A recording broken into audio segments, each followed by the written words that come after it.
Wakamba mwasio inge. Asanteni. Mimi nataka kwanza kutoa shukrani sana kwa hao magavana watatu kwa kubali kuandaa hii karamu hapa wote. Ilikuwa ni kama mpango ya kidharura. Wakati tulipoongea na wao, tukawaambia ati tumeamua ati tarehe 12, na walikuwa wanaenda ziara huko Marekani, lakini wakirudi wamefanya halahala, na leo tuko hapa wote. Shukrani sana. Pili, nimeleta salamu kutoka kwa watu wawili. Kwanza kutoka kwa Rais Uhuru Muigai Kenyatta. Pili, kutoka kwa rafiki yangu na ndugu yangu Mheshimiwa Stephen Kalonzo Musyoka.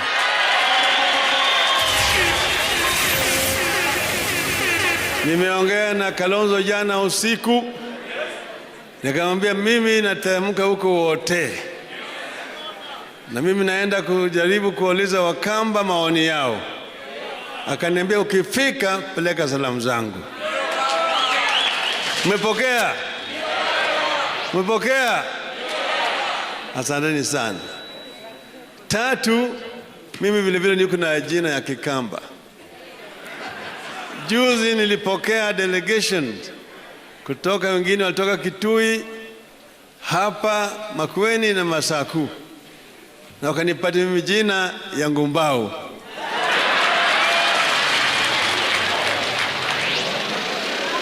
Walinipatia mimi uta na mishale, wakaniambia mimi nilenge kabisa kule madui iko, nikiona adui ni mdunge na mishale.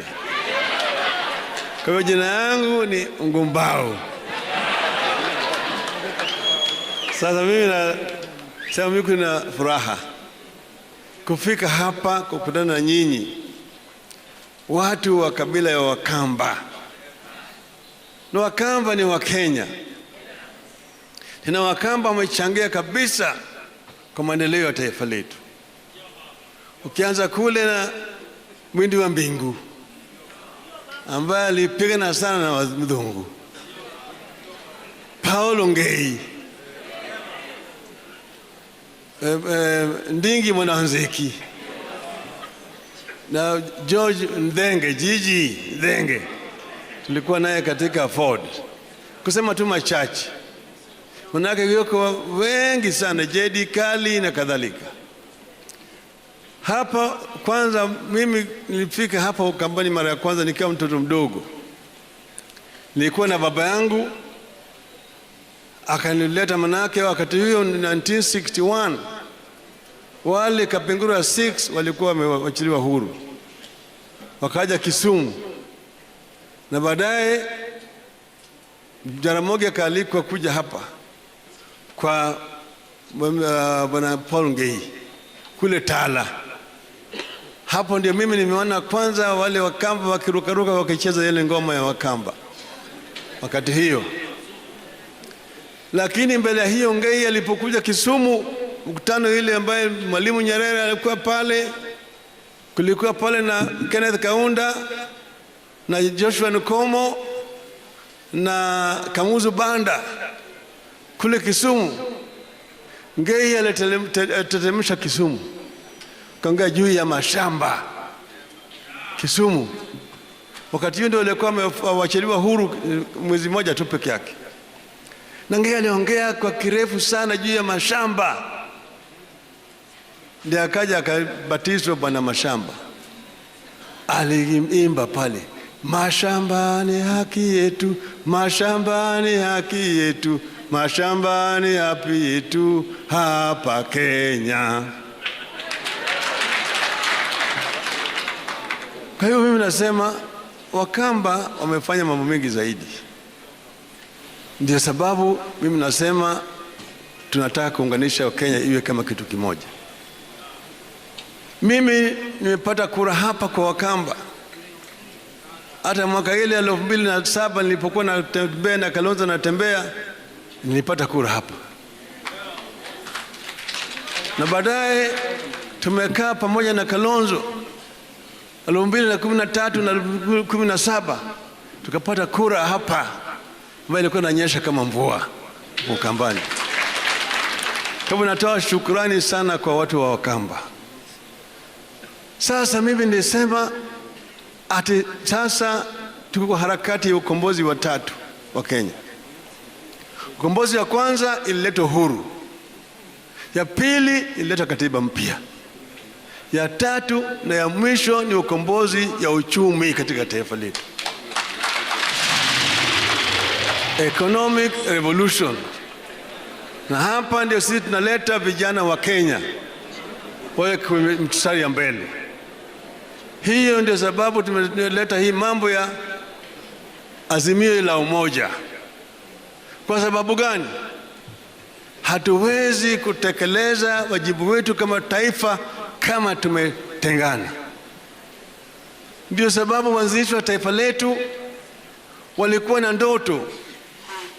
Hiyo ndoto iko katika wimbo wetu wa taifa ambayo inasema, Mungu bariki nchi yetu ya Kenya, haki iwe ngao na mlinzi, tukae na undugu, amani na uhuru, raha tupate na ustawi. Sasa kwa sababu hatujakuwa kaa na undugu, amani na uhuru, ni sababu hatujaweza kupata raha na ustawi. But that is the Kenyan dream. Ndio sababu mimi ningelenga mambo ya umoja ya Wakenya. Mtu mwingine ameongea hapa mbele yangu, amesema ukweli mtupu, ati Kenya kuna chuki mingi. Manake mtoto akianza kufanya interview, ingawaja yeye anafuzu, ana qualification, lakini jina yake ndiyo itaamua kama atapata kazi au atapata kazi. Akishatangaza huyu Mutua ngambo hii, Uhuru ni Ngilu ngambo hii, huyu ni Onyango ngambo hii, na kadhalika, mpaka uwe fulani bin fulani ndio uende ngambo nyingine. Hiyo ni kitu tunataka kumaliza katika taifa letu. Uchumi wetu unaweza kuimarika. Umeongea kwa mrefu sana juu ya mambo ya uchumi ya hapa Ukambani, na nimesoma ile memorandum ambayo nimepewa hapa. Sasa nchi ya Ukambani hapa ni nchi ambayo iko na rotuba mingi eneo zingine. Ndio zingine kuna saa nyingine kama kuna ukame, kuna njaa mingi zaidi. Lakini sasa ile mvua inanyesha kwa fujo kabisa, ambayo inaleta mafuriko. Hiyo maji inabebwa, inaenda kwa mito inabeba na peleka baharini. Bahari haina haja na maji. Bahari iko na maji ya kutosha. Nchi kavu ndio iko na maji, ina haja na maji. Kwa hivyo sisi tunaweza kutumia mbinu zetu. Sasa ile mvua inanyesha kwa wingi, tunashinga mabwawa na vidimbwi, tunavuna maji, ili ukame ikija maji yako ya kutosha ya kutumizi ya nyumbani na kwa wanyama na kadhalika. Inawezekana. Nchi ya Israel ni jangwa, lakini kule Israel machungwa yanatoka huko, maembe yanatoka huko na kadhalika. Israel is a net exporter of agricultural products. Na hiyo maji tu, wao wanachukua ile maji ya chumvi, wanatoa chumvi, inakuja kuwa maji safi. Sisi hapa tuko na mvua inanyesha hapa. Kwa hivyo sisi tunaweza kuvuna maji ya mvua, tunanyesha naye mashamba yetu. Tuko na mito hapa. Mito Tana inapita Ukambani. Mito Ardhi inatoka hapa, inaenda huko chini. Hii yote sisi tunaweza kutumia ili tuweze kuleta chakula ya kutosha kwa watu wetu na kulisha taifa la Kenya.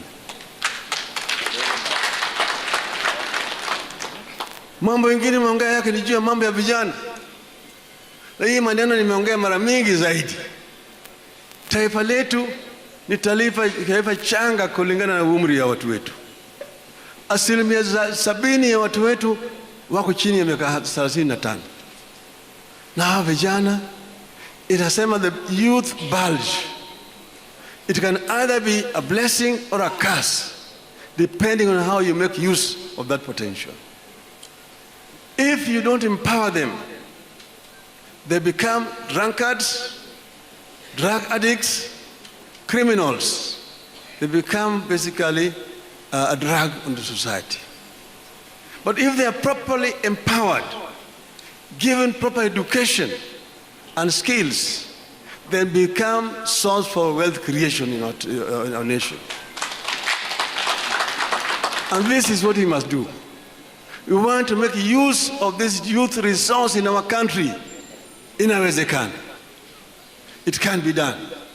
It has been done in other countries. They did it in China. They did it in Korea, in Malaysia, in India.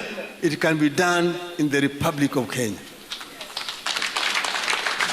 We can do it with the determination. We can be able to empower our youth. And once they have acquired the requisite skills, we give them capital so that they can be able to become entrepreneurs.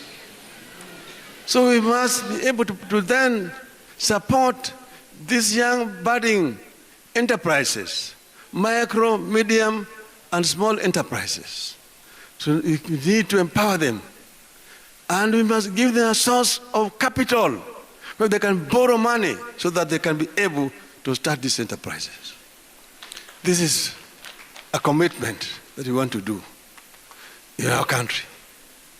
And then we have also said that in our society, because our society is still poor, we have got very many poor people who, due to certain natural calamities like drought na kadhalika, hawezi kuona chakula.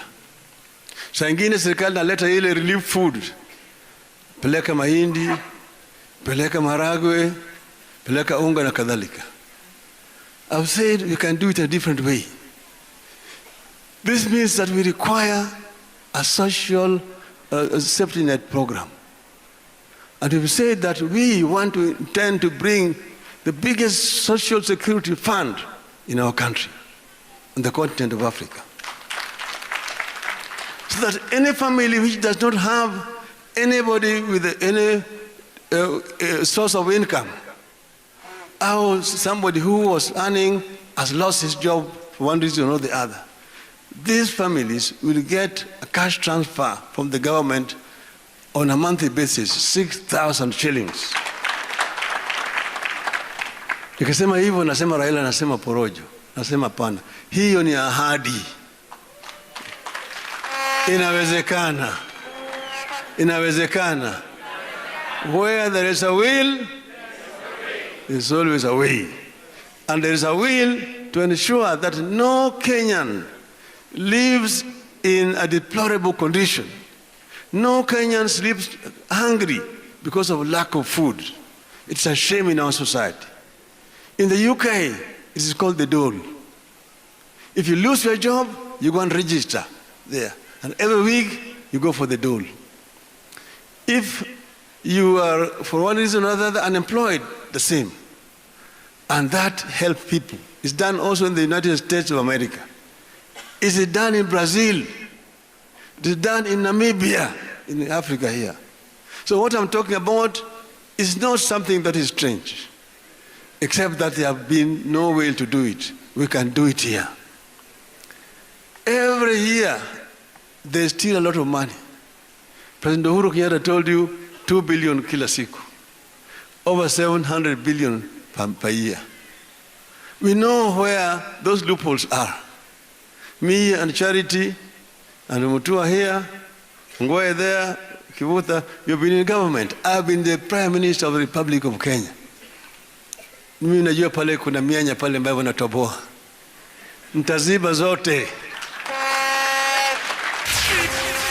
Tutapata pesa ya kutosha ya kumudu hiyo mpango kama haya.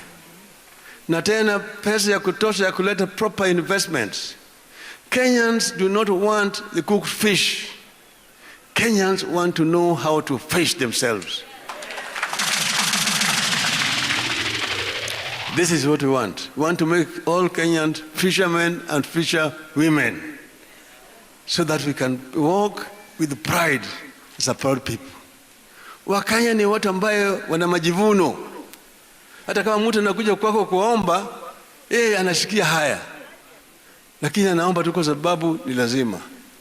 We want to make our people to walk with pride. China has been able to remove 300 million people from poverty to middle income status in 30 years. We can do it here in Kenya. We can do it if you are determined to do it. And that's why we want to bring all our people together so that we walk as one nation, one people. And hiyo sababu mimi nimeleta U5: utu, undugu, umoja, usawa na uzalishaji. Tunasema inawezekana. Sinawezekana? Utu,